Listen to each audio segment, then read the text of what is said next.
There was once a boy in a forgotten little village. His name was Kabir. He owned almost nothing. His pockets were empty, his shoes were torn, his school bag was stitched and restitched, and on many nights he went to sleep with nothing in his stomach but hunger. Yet, inside Kabir burned something no one could see. A dream. A dream so big it scared even him sometimes. He wanted to change his life, his family's destiny, maybe even the world around him. But every time he spoke about it, people laughed. How can a boy with holes in his shoes talk about big dreams? They mocked. First, think about earning bread for tomorrow. Their words stung, but Kabir never let them break him. Somewhere deep inside, he believed that the future wasn't chained to the present.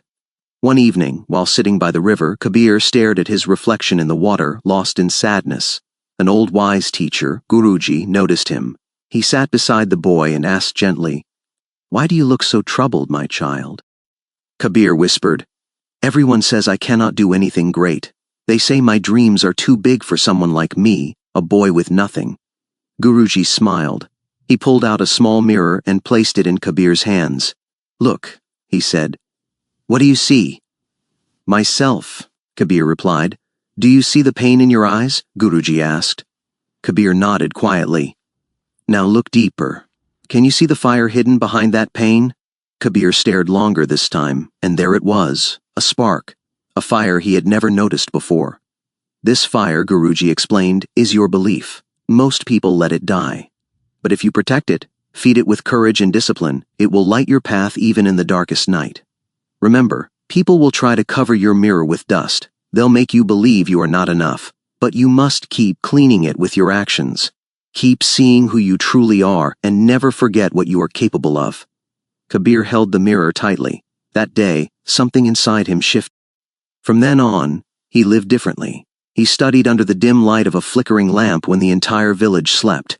He read every book he could find, practiced writing until his hands ached, and learned from every mistake. During the day, he went to school. In the evenings, he washed glasses in a tea shop to earn a few coins.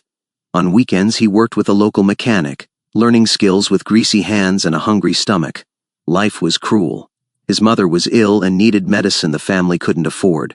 His father, a poor farmer, worked endlessly under the sun only to return home with empty hands.